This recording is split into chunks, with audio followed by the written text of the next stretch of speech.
আসাদুজ্জামান কামাল এবং সাবেক আইজিপি চৌধুরী আব্দুল্লাহ আল মামুন, উনি আজকে উপস্থিত আছেন। বাকি দুজন পলাতক আছে।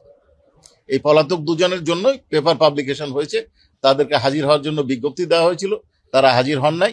এবং যেহেতু হাজির হন নাই, পলাতক আসামিদের বিষয়ে যে বিধান ইন্টারন্যাশনাল ক্রাইমস ট্রাইব্যুনাল অ্যাক্ট 1973 যে স্টেট ডিফেন্স নিয়োগ করা হয়, সেই স্টেট ডিফেন্স নিয়োগ ট্রাইব্যুনাল করবেন, এই মর্মে আদেশ দিয়েছে। এরপরে হচ্ছে আশুলিয়া।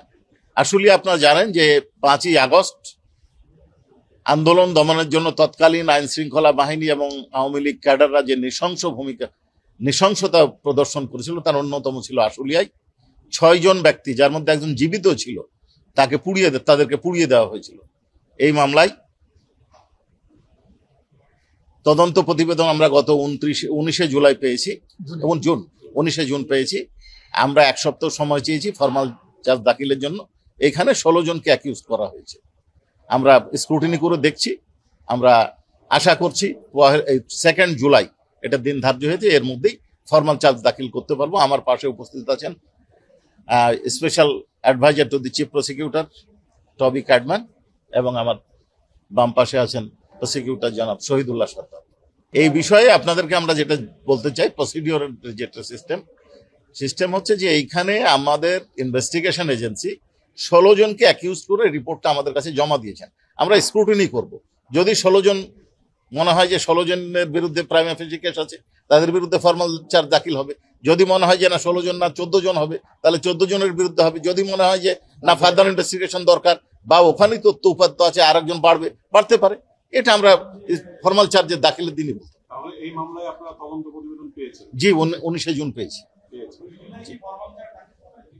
জি, 2 জুলাই ফরমাল চার্জ দাখিলের জন্য আমরা সময় নিয়েছি।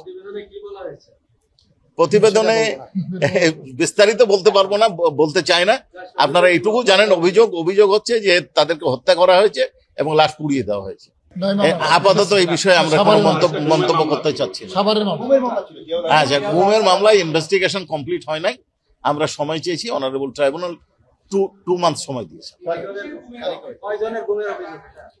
গুমের সুনির্দিষ্ট অভিযোগ সংখ্যা আমরা এখন বলতে পারবো না, কারণ গুম কমিশন আছে, তারা তদন্ত করছেন। তারা ইতিমধ্যে 2টা ইন্টারিম রিপোর্ট দাখিল করেছেন। আমাদের ইনভেস্টিগেশন এজেন্সি ইনভেস্টিগেশন করছেন। সবগুলার কালেকটিভ রিপোর্ট যখন আমরা রিপোর্ট কালেকশন করব, তারপর আমরা ফাইনাল সংখ্যা বলতে পারবো। এখানে একজন তো ছিল, আজ একজন ছিলেন। দেখুন, আপনাদেরকে আমি গতদিন আমি নিজেই এই কথাটা বলেছিলাম যে স্টেট ডিফেন্স নিয়োগের সম্পূর্ণ এখতিয়ার হচ্ছে ট্রাইব্যুনালের। ট্রাইব্যুনাল নিয়োগ দিয়েছেন। আপনারা বলছেন, সাংবাদিক হিসাবে যখন বলছেন তখন সঠিক কথা বলছেন যে কিছু অভিযোগ আসছে। এই অভিযোগটা আমার দৃঢ় বিশ্বাস যে ট্রাইব্যুনালের বিচারকগণ বিবেচনা করবেন। যদি অভিযোগের সত্যতা থাকে বা অভিযোগের সত্যতা আছে কিনা, সেইটা পরবর্তী ধার্য তারিখে বা তার আগে ওনারা সামগ্রিক দিক বিবেচনা করে সিদ্ধান্ত নেবেন। এই ক্ষেত্রে আমাদের কোনো বক্তব্য নাই এবং আমরা বক্তব্য দেব।